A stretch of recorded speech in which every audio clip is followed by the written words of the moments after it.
Με αφορμή λοιπόν το τριήμερο της 28ης Οκτωβρίου, αποφασίσαμε να επισκεφτούμε έναν υπέροχο τόπο με όνομα Επίδαυρος. Η Επίδαυρος, για την ιστορία κιόλας, είναι ο σημαντικότερος αρχαίος τόπος λατρείας του Θεού Ασκληπιού. Με τη διαδρομή να είναι κάτι λιγότερο από 2 ώρες, φτάσαμε στον προορισμό μας γρήγορα και αφού εγκατασταθήκαμε στο ξενοδοχείο, είχαμε ήδη οργανώσει την ημέρα μας. Πήραμε ένα γρήγορο πρωινό και πήγαμε να ανακαλύψουμε τα μέρη προς την περατζά της Επιδαύρου, που μπορεί να βρει στη σειρά τις υπέροχες παραλίες Βαγιονία και Καλαμάκι.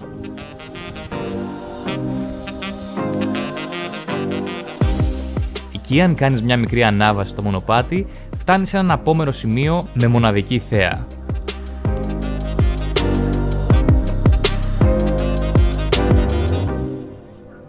Ένα απομονωμένο παγκάκι.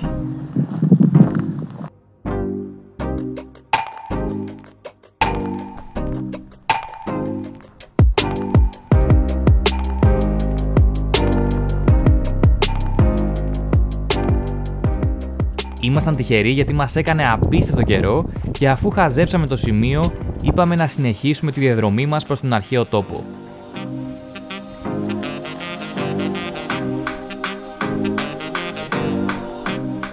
Στην επιστροφή βρήκαμε και έναν πολύ γλυκό κάτοικο της παραλίας.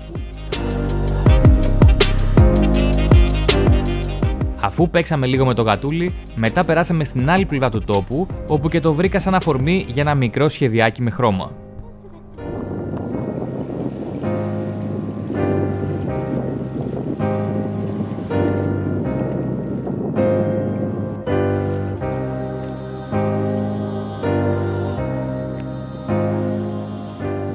Είναι σημαντικό σε τέτοια γρήγορα σχέδια να βάζεις τα πιο σημαντικά στοιχεία πρώτα στην εικόνα.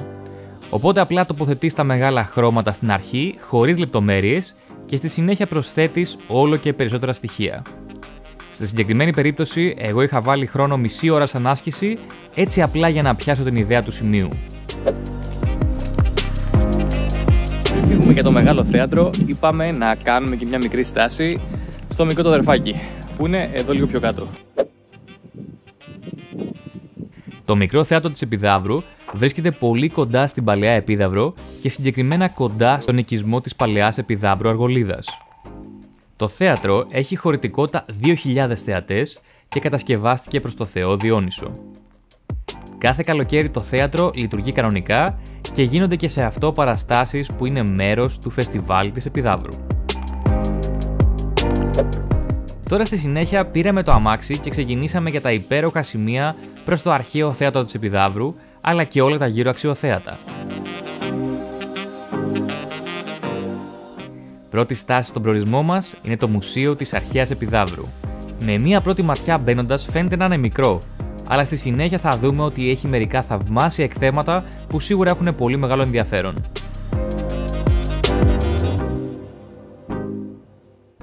Τα περισσότερα γλυπτά μέσα στο μουσείο είναι αντίγραφα και συγκεκριμένα από το ναό του Ασκληπιού. Τα αληθινά έργα βρίσκονται σήμερα στο Εθνικό Αρχαιολογικό Μουσείο στην Αθήνα. Μέσα από τα όμορφα εκθέματα ξεχώρισα 2 που ήθελα να σχεδιάσω.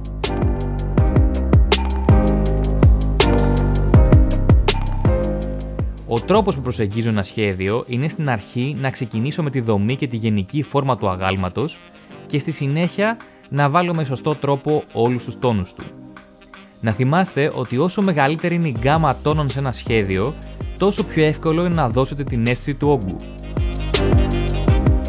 Εγώ το συγκεκριμένο σχέδιο το άφησα στους 3 τόνους, δηλαδή σε μαύρα, ενδιάμεσα γκρίζα και λευκά.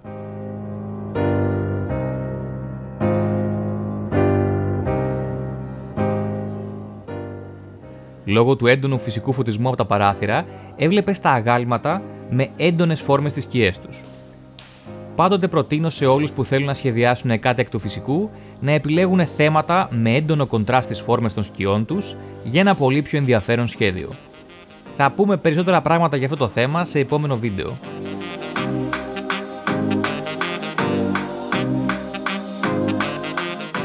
Στο δεύτερο άγαλμα που σχεδίασα ήμουν πολύ πιο αποφασιστικός με τις επιλογές μου και από τη στιγμή που ανέβασα τους τόνους εξ αρχής είχα το περιθώριο μέσα σε 20 λεπτά να μεταφέρω μια ιδέα του αγάλματος στο χαρτί ή στην προκειμένη περίπτωση στο τάμπλετ.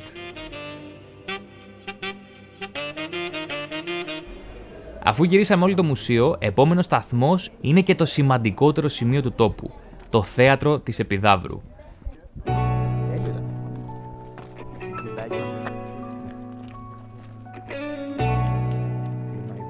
Με το που ανεβαίνει στα σκαλοπάτια, ξεπροβάλλει το επιβλητικό θέατρο και το θέαμα είναι υπέροχο.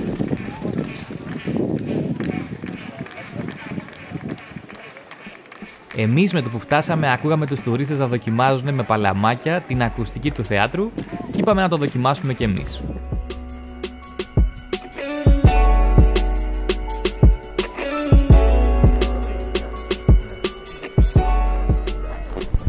Γεια σε όλους, λοιπόν, φτάσαμε στην Επίδαυρο, είμαστε αυτή τη στιγμή στον αρχαίο τόπο και πίσω μου μπορείτε να δείτε το αρχαίο θέατρο της Επιδαύρου.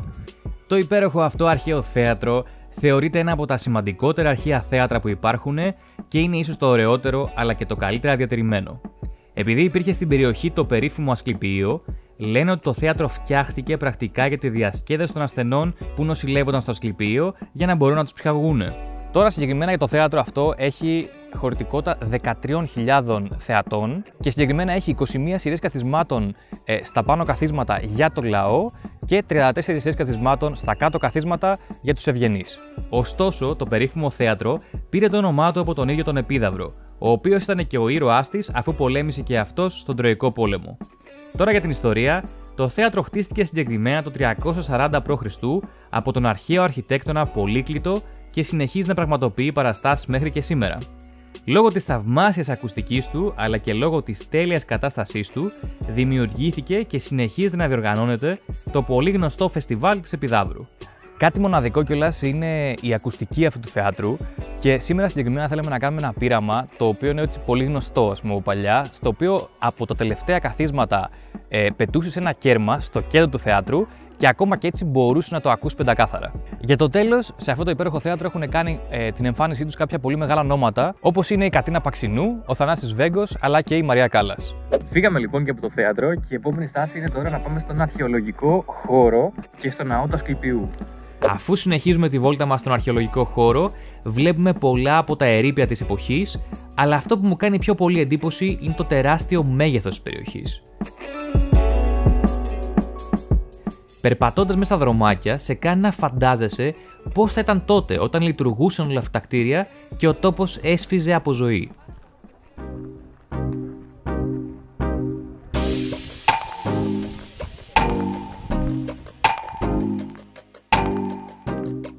Όλα τα σημεία βρίσκονται σε πολύ μικρή απόσταση μεταξύ τους, όπως το γήπεδο, τα λουτρά, τα εστιατόρια, αλλά και ο ίδιος ο ναός του Ασκληπιού.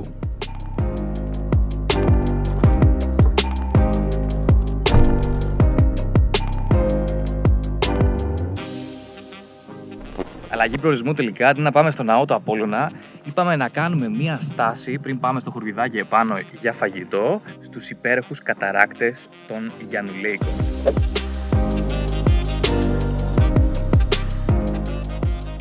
Εν τω μεταξύ, στο δρόμο για τους καταράκτες, κάναμε λάθος στο σημείο και βρεθήκαμε να κατεβαίνουμε σε ένα πολύ δύσβατο σημείο προς το μεγάλο καταράκτη.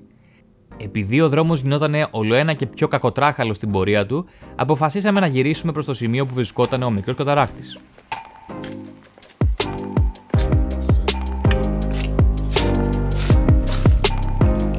Εν τω μεταξύ, βρήκαμε και τον καταράκτη το μικρό.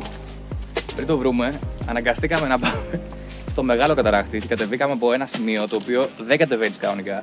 Δηλαδή θέλει εξοπλισμό, θέλει καλό παπούτσι. Τελικά δεν καταφέρουμε να βρούμε νερό ούτε στον έναν ούτε στον άλλον, λόγω εποχής κατά πάσα πιθανότητα. Οπότε, αν θέλετε νερό, μετά το φθινόπωρο. Μετά τη στάση λοιπόν που κάναμε στους καταράκτες, που εντάξει δεν πήγε και τέλεια, επιτέλους θα πάμε στο Λιγουριό και θα μπορέσουμε να απολαύσουμε έτσι ένα μεσημεριανό, γιατί έχουμε καταπεινάσει. Με τη στάση και όλα στο Λιγουριό θα πρέπει και εγώ σιγά σιγά να σας αφήσω. Ήταν ένα υπέροχο μικρό ταξιδάκι και εμείς απολαύσαμε πολλά από τα αξιοθέατα της υπέροχης Επιδαύρου και προτείνω σε όλους να την επισκεφτείτε κι εσείς σε κάποιο δικό σας τρίμερο. Αυτά λοιπόν από μένα, ελπίζω να σας άρεσε το βίντεο και εμείς θα τα πούμε την επόμενη φορά. Γεια σε όλους!